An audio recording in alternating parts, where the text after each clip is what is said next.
Hello, gentle viewers. It is December 2nd, and I am going to take you on a full garden tour.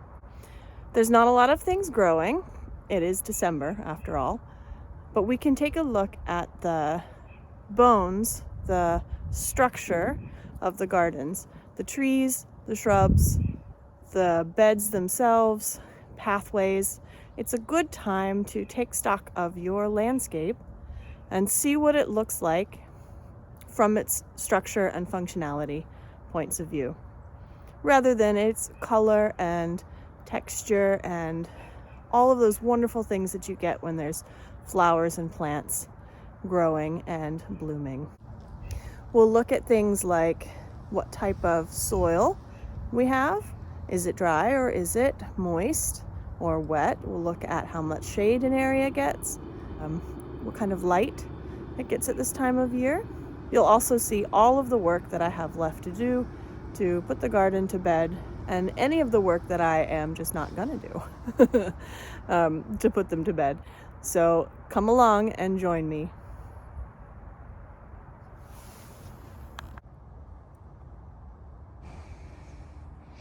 Here we are looking at the north end of my property. This is the big sugar maple. The northern corner of the property is sort of just behind. Up underneath the sugar maple gets pretty good shade with some angled sun in the morning and in the afternoon. Obviously in the winter, when the leaves are down, it gets a good bit of sun, like any forest, and it backs up to the forest there. Just to the side, you can see the shade that the house casts. And it's pretty deep shade, at least close to the house. We've got some ferns and things that like it right there. But as it is, it doesn't get a lot of sun or a full day of sun. From the house, this area doesn't get much sun at all. But this area does get, I would call, partial sun. And then farther on, we can have a pretty good day of full sun. In the winter, the shadows here are longer because the sun is lower in the sky. But in the summer, the shadow the house casts does not reach all the way over to the forest. In the summer, it comes more here. I've planted here a tree. This is a Japanese maple. It will get about 20 feet tall and about 20 feet wide at its most mature. And it will cast some shade on this area right back here. But that area doesn't get a whole lot of sun unless it's coming in from a low angle because of the house. So I'm not too worried about that. So this garden, all back here, will be a nice shade garden. We're looking along the property towards the compost pile there. It's a good functional spot. And I have some trees and other things planted in here. And that'll be a good area for shady things also, or at least part shade. They get decent midday, late afternoon sun. But because of the canopy of the forest above, they don't get a lot of sun. It's not full. You can see, because of that, if you look at this dogwood here, it has a nice lean to it in the direction of the sun. And this red bud here also sort of leans towards the sun. So now I'm standing over by the compost pile, and you can see the shadow from the house again, and the maple tree in the distance, and the bed that I'm creating that will go all the way around.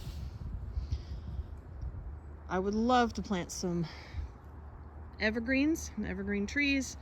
There's a number of seedlings from our Norway maple, from our red cedars, and from the eastern hemlocks that I will be planting in along here. Seedlings will take time to grow. I'd also love some more shrubs, just to provide a barrier between the forest and the property. And if I pivot, we have one of the functional areas for our compost pile here. So here we are looking at the east corner of the property, and it is right behind that tree, between the tree and that dilapidated shed. That is the east corner of our property. This is an undeveloped by us section. It's a nice triangle section over here on the east. It gets good afternoon sun, but otherwise it's mostly in shade. These two trees here are Norway maples, so they provide a lot of shade, and it is typically hard to get things to grow underneath them. The forest behind is mostly sugar maple, and back here is mostly weedy things. Lots of things to get rid of and some things to keep. If I move down,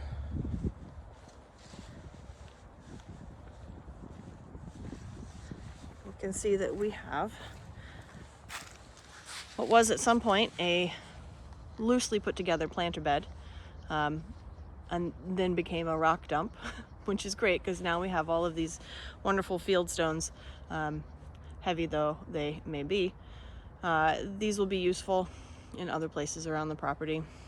And here's just a little look back again at the forest. This is a honey locust. It is a thornless cultivar, so the trunk does not have those big thorns. It does sucker an awful lot, but I find the suckers useful. There's one. The suckers sometimes do have thorns, but they're strong and they're good for DIY trellises and things like that. This area here stays fairly damp or fairly moist. I wouldn't call it wet, but it certainly stays moist, and has mostly shade. You can see where the grass likes to grow and where it doesn't like to grow, and that's about the line of shade. We got some deep shade over there. We have a red cedar there, and beyond it you can see the Crimson King maple. We'll head down that way.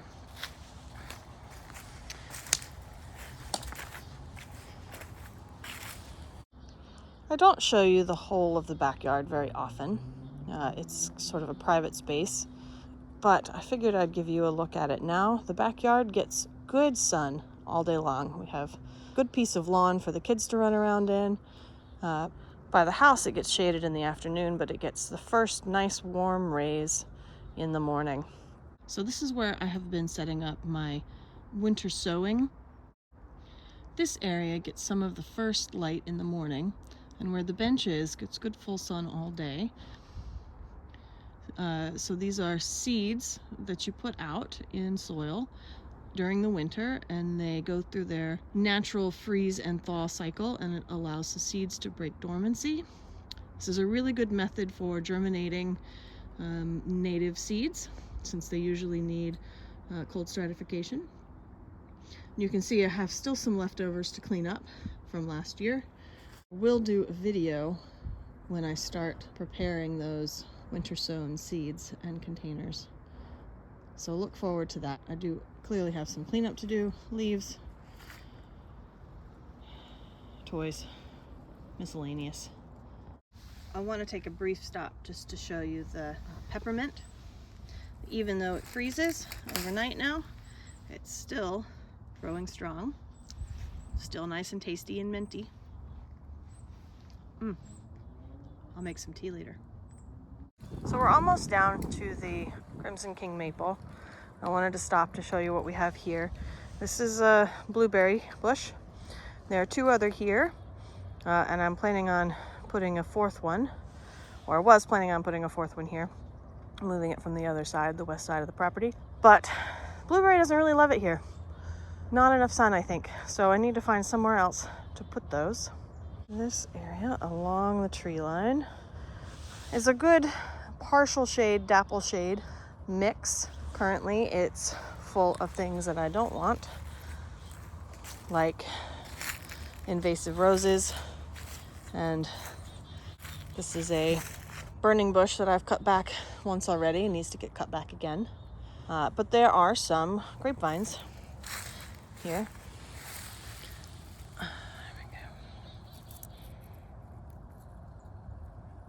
And I do want to keep them. I'm thinking of putting maybe a bit of a grape trellis. In here for some native grapes, fox grapes, and maybe even some Concords, we'll see. They seem to do fine. They seem to like it there. That's where they put themselves. So there are some shrubs along this property edge here, but I would love to put in some more. My neighbor's front door is literally right over there to the left. And I'd love to add some more screening. And you can see down past the maple, there's the veg garden. And it does get lots of good full sun. Winter, spring, summer, and fall. A bit of a look back at where I was just standing on the other side of the Crimson King, the other side of this bed. I would love for the bed to come along, swoop a little around the tree so the kids don't trample things, and then incorporate, and then meets up here with the fence for the veg garden. I have a nice wide shot of the veg garden. I've mulched most of the beds, which is great. I'll show you a little bit. I've got some garlic peeking through, which is super fun. The only thing I have left in here are the raspberries, and they'll be fine. I do want to move them in the end. Here are a few of the garlic sprouts. I'm super excited about all of the garlic. They have a nice thick layer of mulch. That's the bigger one here. See that? And over here in this bed, we have garlic in this corner. I planted these later. They're not up yet. And garlic here with 2 rows in the middle that don't have anything in them yet. I still have the tomato trellises to take down and the strings. The raspberry tried to fruit up until the very end, until it really just got too frozen. Look at that, that is a frozen raspberry. These raspberry plants are going to move along the fence line right in there. They'll get good sun all year coming from that side, and they won't mind the bit of shade. When considering the shade for the garden, you've got these 2 trees. This is a crabapple and the Crimson King. These are on the north end of the south-facing garden, north end of the south-facing garden. The south corner is actually right down there at the street. So they're not doing a whole lot to block any of the sun. I do want to give you a nice close-up of this twisty trunk here. I really enjoy crab apples and how twisty and wild they are in their look. This one was growing in the middle of a burning bush. You can see I still have some burning bush down here, even though I've cut it back. It's really persistent. It wants to keep growing, and I'll keep cutting it back. But in terms of shade, we also have this ash tree. Let me step out from behind here. We have this ash tree here. It doesn't have a lot of leaves on it. You can see that it is in decline, but it does provide a little bit of late afternoon shade, particularly if I have a bed here. I haven't put one in. I thought I would have a table there, but I think I might want it for growing space. So this corner gets a bit of shade in the afternoon from that ash tree. Now, if I pivot, this maple, as you may have seen in some of my sun checks, when it has leaves on it and the sun is low in the sky, like it is in the fall, it does give the garden some shade. So we'll have to see how that goes. This bottom corner may not be a good place to put winter or late fall crops. Might be better up here when it gets more, where it gets more sun because of the tree down there. But in the spring, the sun is already much higher and it doesn't really matter that much. I'm standing now at the south corner of the property, looking along the road. And this is mostly south-facing garden here with a bit of a slope, so there's good drainage. Water doesn't sit. I do have to build little tiny berms to help keep the water in the vegetable garden itself. But you can see it gets lots and lots of sun. I've put in some shrubs and perennials, and I've talked at length about that in other videos. This is a bit of a path down. If I step back a bit, you can get a sense of the street front area. It's about 200 feet all the way down. The white pine right there, the pole, and that fire hydrant are the west end property markers. So you can see it's a good bit of space. This whole thing will be filled with plants. I'm really excited to see that. So the seedlings were so small this year that I didn't really get much of a sense of it. But next year I'm looking forward to it. And I'll continue to add native plants along this street border here. Because of the veg garden, this area gets more moisture. So I have my moisture loving native plants this way. And I have my dry loving native plants that way. I am thinking that up here in this grassy area, I might put some pumpkins this year. See how they do, just a couple. Shouldn't bother the grass too much. All right, here you can see again, we have the ash tree over here. And then we have a clump of 4 trees in here that provide some nice shade for everything north of them and around and underneath them. This one is a white cedar, a red cedar. This one's an eastern hemlock, and that one back there is a Norway spruce. I'll get you over there to see those. They do provide a bit of shade for this area here, and they do make it a bit drier up under here. This is what I would call a dry shade area. There are a lot of native plants that really like dry shade, so I'm looking forward to incorporating those. Here I am looking up underneath the canopy of those 4 trees I was just showing you. The white cedar, the red cedar, the Norway spruce, and the eastern hemlock. This is the dry shade area. This is the dry shade area I was talking about, and if I swing down, you can see what I call my health spot. Right down here, between the driveway and the road. It doesn't get morning sun so much in the summer because of the big trees, and it stays pretty hot and dry because of the pavement surfaces. So I have all of my dry loving native plants in here, including my cactus, which I absolutely love. Here you can see the property corner right in here on the other side of this tree. This is a eastern white pine. So I've got this frontage. This stays pretty dry. I can come down and water it, but I don't. So it gets a lot of hot sun in the summer. And up the way from that is this gently sloping hill, currently mostly grass. Up the hill is where you may know that I want to plant fruit trees, some sort of native perennials, maybe even a bit of a food forest. This is my mother crabapple here. And we're headed back up towards the giant sugar maple at the back there. Here we are on the other side of that fire hydrant. You can see the full 200 feet. All right, well, you can't see it because it goes way down there. But you can see where the street goes, back that way. I have decided on a somewhat meandering path. I've got a video, and I've decided that I'm putting in a deep shade bed along that way.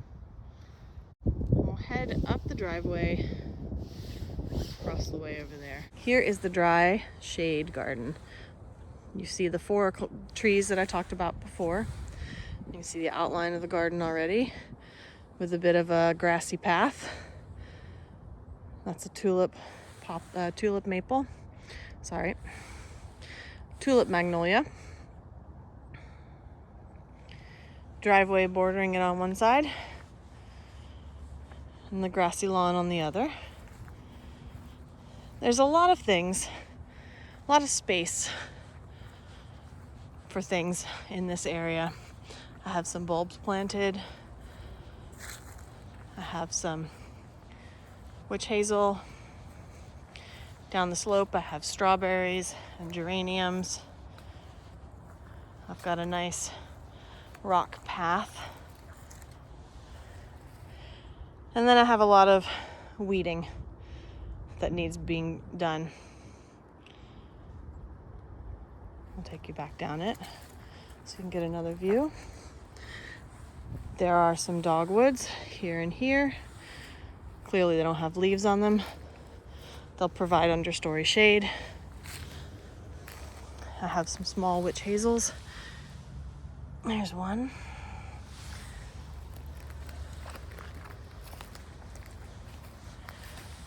And here's the other. Dogwood, dogwood. Slope.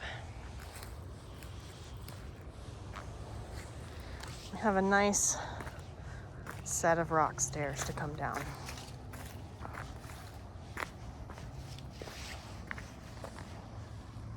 Straight out to the hell spot. And this other section that I have nothing planted in aside from these trees, that is also dry shade. Here you can see the rock pathway that goes up and connects to the rock stones up above. And from here you can see where my driveway retaining wall ends and the shade garden starts. Along the driveway on this side, I have several small understory trees, 1, 2, and 3, as well as the crabapple and the Crimson King maple. There is good space for planting things along the driveway here. They'll get some partial shade when those trees get bigger, but out here in front will be a nice sunny area. I'd like to keep that mostly lawn. And if I pivot a little, you can see here's the drainage off the house, and this will be a pathway going up and down from the street. Here is a nice look down the driveway retaining wall back towards the dry shade garden with its large evergreens. And this is the pollinator garden slash cottage garden. Has a wild feel. Most of this I'm not going to clean up. This burning bush I'll cut back. And the peonies back there that have flopped, I will cut back, as well as the rose campion. But for the most part, I will leave these stems. Here is the view of the front yard from the corner of the house. And if I pivot, you can see in the distance there's that west triangle on the other side of the driveway, down there where the fire hydrant is, at the corner of the property. This is the tulip magnolia, the dry shade garden behind it, coming around to the pollinator area. During the winter, because the sun is so low, the trees do cast very long shadows from the dry shade garden. Those are the very tall Norway spruce and eastern hemlock. But during the summer, the front of the house is full sun, nice and hot. I'm thinking about maybe planting some watermelons up here this year. I can keep them watered better closer to the house, and they'll get that nice full sun late into the year. You can see my wood pile in the distance. This is a Norway maple, blue spruce. Those are hemlocks. This is, back here there's an apple, and that is the big sugar maple. And beyond that, sugar maple forest.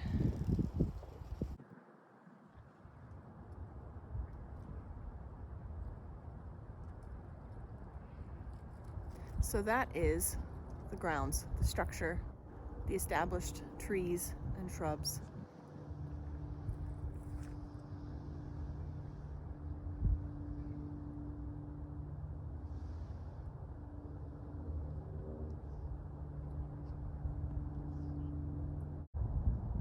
I'd like to offer you also bit of dormant season beauty.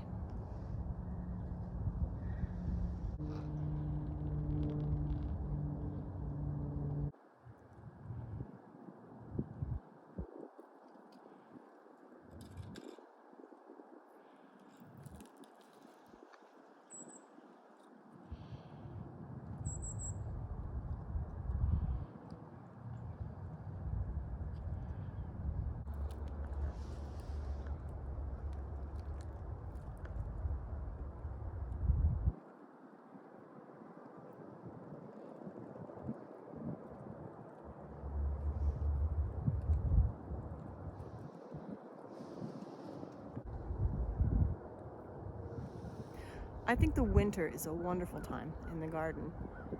Most plants are sleeping, resting, and they have their beauty in their rest.